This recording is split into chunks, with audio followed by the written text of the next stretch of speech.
turn toward conflict, have the tough conversation, right? Don't shy away from it. Don't make 10 other things to do, because you all can do that. And what Charlotte Beers challenged us to do was always turn into conflict and do the harder thing. All right, let me just tell you guys, this is what smart people tend to do. They tend to make quick judgments, and it becomes very hard to change their mind, right? And so what I would challenge all you smart people is to not have your opinion frozen in time, all right?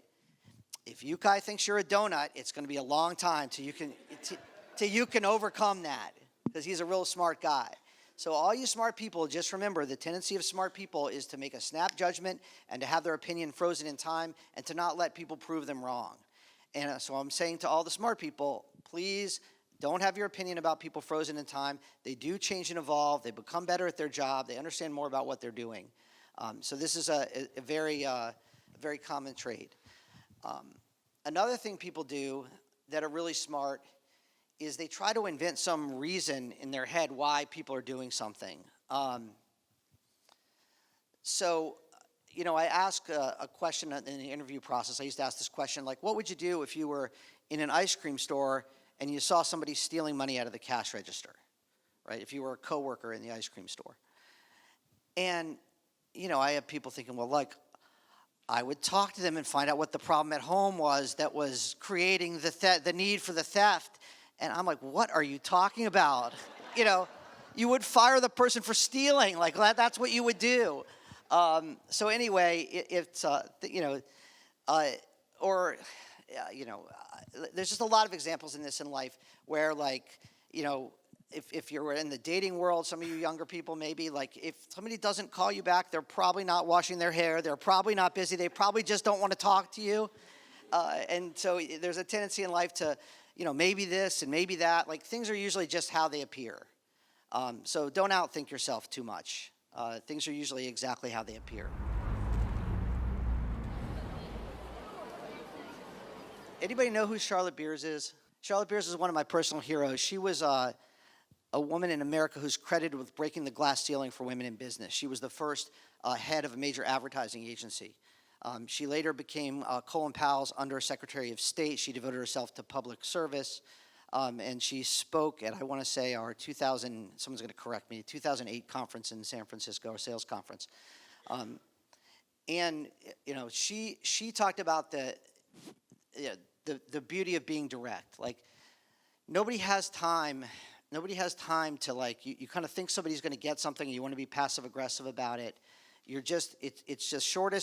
The shortest time is just to be direct with somebody about a problem and really not beat around the bush. And also, people tend to turn away from conflict and go work on something else. And her message to us was to turn toward conflict. Turn toward conflict, have the tough conversation, right? Don't shy away from it. Don't make 10 other things to do, because you all can do that. You can say, oh, I've got these 10 other things to do. I don't want to deal with taking this person out for coffee and telling them that if they don't get better, I'll have to fire them. And what Charlotte Beers challenged us to do was always turn into conflict and do the harder thing, right? Yeah, and your job as leaders is to make your team better. And the only way to make your team better is to be able to give them direct feedback that they can understand and take and apply.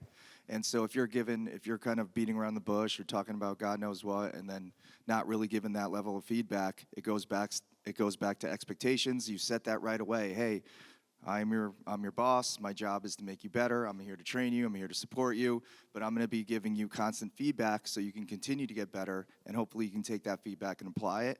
And if you're not direct about it, they're not going to know what feedback you're actually giving. And going back to my other thing that I was talking about with sandwiching feedback, I think a lot of the times that you want to soften the blow, you start talking about how good they are at one thing, then all of a sudden you throw in something else, and you kind of just say, oh, and by the way, you need to do this and this better, but you're also really good at this. I think that kind of gives mixed messages. When you want to address an issue, be very direct about it. The topic needs to be about that issue. You guys understand it, have them recite it back to you, and then you can ultimately make sure that they can, you follow up and make sure that they're going to improve on whatever feedback that you're giving them. When you have to tell someone negative feedback, I suggest one-on-one, and maybe you would say, well, that makes sense, that's respectful. But not only is it not respectful, like when you give someone negative feedback in front of a group, they don't know who the real audience is. for when you're speaking. But when you're talking to someone and it's just you and them, there is no doubt who the audience is, right? You're not trying to do it to make a point to the larger people. If I sit down and start talking to Kai about his emceeing ability in front of a bunch of people, Kai won't know who's the intended audience for this message, right? And so that is a real beautiful thing about one-on-one meetings. There is no doubt who the true audience of the speaker is. So a good one for negative feedback and maybe some other things also. It's true. I never had a conversation where I changed someone's career in the office. Okay, and that's not to say you need to do what's appropriate, like it's been like over drinks in a group at coffee. You know, you need to make your decision, make your choices wisely about what the appropriate venue is. But sometimes getting somebody out of the office in another setting, just a Starbucks or something, you're just going to have a totally different feel about their career, and they're going to open up to you in a different way about what their real problems are. So most of the conversations I've had that have helped change the arc of someone's career have actually happened outside the office. Okay. And also, just to keep harping on this point, when you guys, have you ever had a one-on-one where you're trying to have a one-on-one and the person is like giving you short answers, saying yes or no, barely talking, looking down, not looking at you, or anything like that? Can I get a show of hands? Anybody? No. Just a couple, yeah.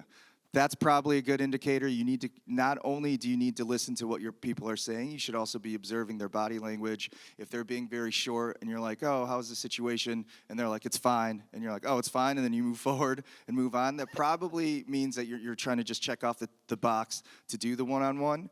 If you should always be assessing and observing, and it's on you to be like, hey, what's going on? And if they're not willing to kind of share that right out of the gate, that means you probably have a little more need to earn their trust to continue to figure out ways to show, hey, I can sense that your body language is this and this, you're not really talking, is there something that's going on? And, you know, I think if they get to a point where they do trust you, they're going to be able to talk to you without you having to figure out those context clues. Yeah, here's a little trick. If you're asking somebody something like, how's your career going? Oh, fine. You know, it's going fine. We do this in sales a lot with customers, right? So the same kind of thing applies. Ask somebody the one thing that they would change, right? If they're just kind of giving you these one-word answers, there's a little trick for you. Like, okay, I understand your career is going fine, but if you were president for one day, what's the one thing that you would change here? Something like that, all right?